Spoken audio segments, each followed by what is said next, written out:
Hello दोस्तों, मैं हूं आपका फ्रेंड नागेंद्र कुमार वर्मा। स्वागत है आपके अपने YouTube channel all general tips by DK में। दोस्तों, आज हम बात करने वाले हैं ओनिडा के हाइड्रो केयर 62H मॉडल के वॉश टाइमर के बारे में। दोस्तों, ये वही वाला वॉशिंग मशीन है जिसके टाइमर के बारे में हम लोग बात कर रहे हैं। ओनिडा हाइड्रो केयर 62H ये मॉडल है और 6.2 kg का है। ये बीच में आप देखेंगे तो सेलेक्टर दिया हुआ है। टाइमर के साथ सेलेक्टर को भी समझना बहुत ही ज़रूरी है। आप देख रहे होंगे ये आपके बाएं तरफ जेंटल दिखा रहा है, ऊपर नॉर्मल, और दाएं तरफ ड्राइन दिखा रहा है।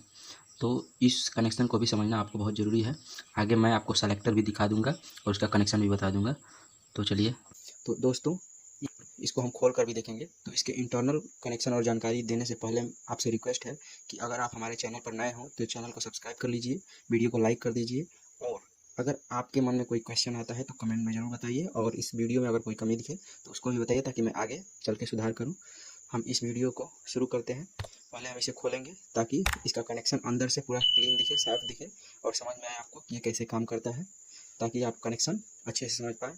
क्योंकि किसी भी काम को करने के लिए अगर हम उसके बारे में जानते हो कि ये कैसे काम करता है, इसका प्रोसेस क्या है, इसका वर्किंग प्रिंसिपल क्या है, तो हम उस काम को बेहतर तरीके से कर पाते हैं। तो चलिए पहले हम इसको खोल लेते हैं।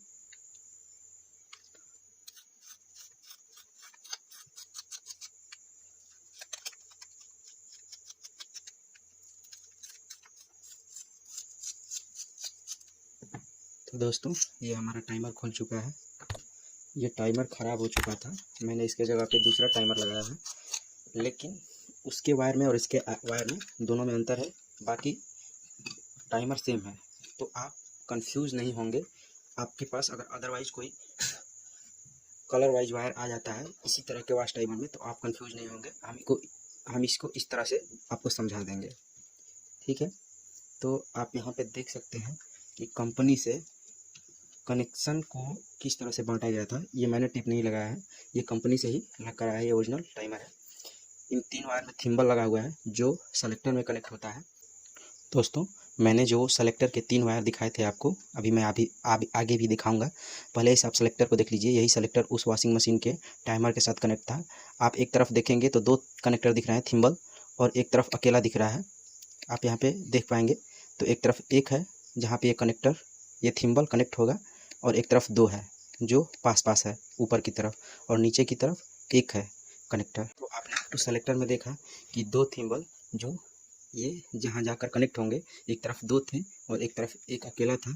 तो जो अकेला था वो ये वाला वायर कनेक्ट होगा, और जो 2 साथ में थे वो इसके साथ, इन दोनों थिम्बल के साथ कनेक्ट होंगे। उसके बाद से ये वाला हमारा वायर जो है, ये वाला, ये कलर जो भी हो, मुझे कलर में थोड़ा दिक्कत होता है पहचानने में, ये वाला कलर है जो बजर का है। जब आप मोटर को चालू करते हैं टाइमर को ऑन करके, तो लास्ट में ये तीसरी पत्ती जो है हमारी, ये वाली पत्ती, ये वाली ब्लेड, ये लास्ट में आकर चिपकती है। तभी आपको बजर सुनाई देता है, ये आपको मालूम चलता है कि अब हमारा कपड़ा धुल चुका है और मशीन बंद होने वाला है। तब जाकर ये तीनों ब्लेड आपस में टच होते हैं। उस वक्त लास्ट चक्कर लगाता है हमारा मोटर, और ये लास्ट में हमारा बेल बजता है।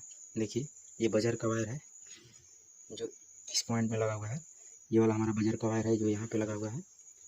ये तीनों एक साथ ऐसे कनेक्ट होता है, ये तभी हमारा बजर बजता है। अब यहाँ से बजर वाला कनेक्शन निकाल दीजिए। बजर हमने समझ लिया है। जो ये ग्रे कलर का आपको वायर दिख रहा है, इसमें फेस दिया जाता है। जब भी फेस दिया जाता है तो देखिए कहाँ क्या होता है इसमें।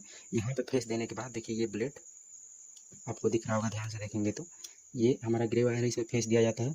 इस फेस से आकर इस ब्लेड में आकर फिर यहाँ चिपक जाता है दोनों। देखिए ये दोनों चिपका हुआ है। अब इसको लेकर पीछे आइए तो ये यहाँ पे ब्लेड लगा हुआ है, उसके बाद से यहाँ पे एक जंपर लगाया गया है, वायर लगाया गया है। अब इस पत्ती से हमारा कनेक्शन सप्लाई फेस यहाँ पे आता है, और जब हम टाइमर को घुमाते हैं, टाइमर ख़राब हो चुका है, ये काम नहीं करेगा, लेकिन फिर भी देखिए मैंने ऐड है तो ये आपस में टच हो गया। यहाँ पे आप देखेंगे तो ये हमारा दोनों ब्लेड टच हो गया है। ये हमेशा टच रहेगा जब तक हमारा टाइमर बिल्कुल तरीके से बंद नहीं हो जाता। जब बंद होने वाला रहेगा तो ये ब्लेड भी हमारा चिपक जाएगा, जो कि ये बजर के लिए था। जब बंद होने वाला रहेगा तब हमारा अलार्म भी बजेगा कि अब हमारा मशीन बंद होने वाला है, और सप्लाई हमारा यहाँ से ही जाता है। ये हमने फेस भी समझ लिया।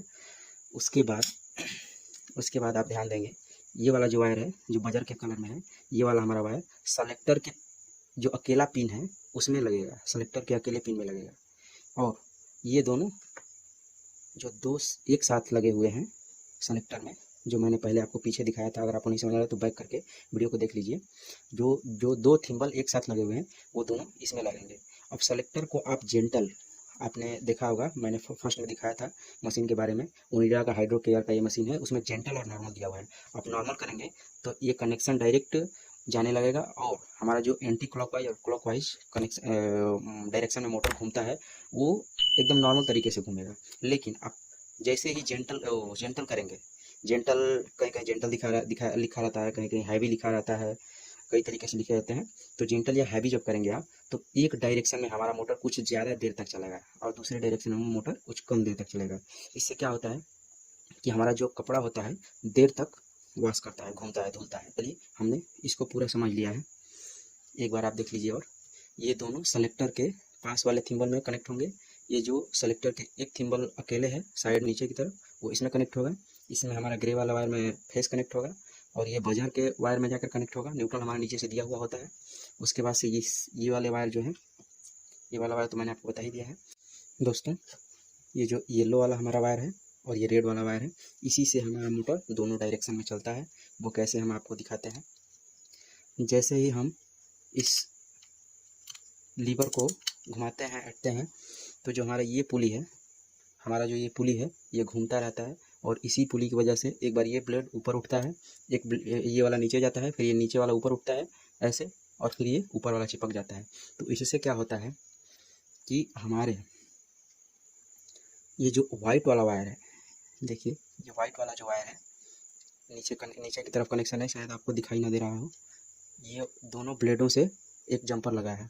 अब इसी वायर से जो ये हमारा ब्लेड है, इसी ब्लेड की वजह से हमारा हार्ड या जेंटल या हैवी, जो मैंने आपको बताया था कि मोटर थोड़ी देर तक चलता है एंटी क्लॉकवाइज या क्लॉकवाइज में, ताकि हमारा कपड़ा अच्छी तरीके से धोए ज़्यादा गंदा होने पर। और ये जो ब्लैक वाला वायर है, इससे सिर्फ इस ग्रे वाले वायर से सप्लाई होकर आता है सेलेक्टर में से, तो सिर्फ नॉर्मल तरीके से क्लॉकवाइज और एंटी क्लॉकवाइज चलता है। कैसे, आप यहाँ पे ध्यान से देखेंगे कि दोनों ब्लेडों में जंपर लगा हुआ है यहाँ पे, ठीक है। तो जाहिर सी बात है कि इन दोनों में फेज रहेगा, और जब इस ब्लेड में चिपकेगा ये वाला तो एक अलग रहेगा। अभी आप देख रहे हैं कि दोनों चिपका हुआ है, तो ये मतलब सही नहीं है टाइमर। लेकिन जब ये टाइमर सही रहता है तो नीचे वाला चिपका रहेगा या ऊपर वाला चिपका रहेगा। मान लीजिए इस कंडीशन में हमारा ऊपर वाला चिपका है, तो क्या होगा, इस ब्लैक वाले से फेज आकर पहले तो ये ब्राउन से ग्रे से फेज आएगा यहाँ पे, फिर सेलेक्टर में ये थिम्बल लगे होने की वजह से यहाँ ब्लैक में सप्लाई आएगी, इस सप्लाई की वजह से यहाँ पे सप्लाई आएगी, और इस ब्लेड में सप्लाई जाकर ये येलो वायर से हमारा एक डायरेक्शन में, किसी एक डायरेक्शन में हमारा वॉश मोटर चलेगा। उसके बाद से ये गियर चलते रहते हैं। उसके बाद धीरे धीरे ये पत्ती फैल जाएगी ऊपर वाली, और ये हमारी नीचे वाली चिपक जाएगी, जो कि आपको यहाँ पे दिख रही है। इसके साथ देख रहे हैं यहाँ पे चिपक रही है। ऐसा ही एक गियर नीचे भी है, आप देख रहे हैं ये दोनों अलग अलग गियर हैं। तो अब ये चिपकने के बाद हमारा ब्लैक से फेंस होकर इस पत्ती में आती है, और इस पत्ती से होकर इस पत्ती से निकल के इस रेड वाले पत्ती से इस रेड वाले वायर में दूसरे डायरेक्शन में चलाती है वॉश मोटर को। और वही जब हम हैवी वाले पे सेलेक्ट कर देते हैं तो रेड वाला वायर अगर एंटी क्लॉकवाइज कनेक्शन में जुड़ा है या क्लॉकवाइज कनेक्शन में जुड़ा है तो यही मोटर को थोड़ी ज़्यादा देर तक चलाती है। हमारा कपड़ा ज़्यादा गंदा होता है इसकी वजह से।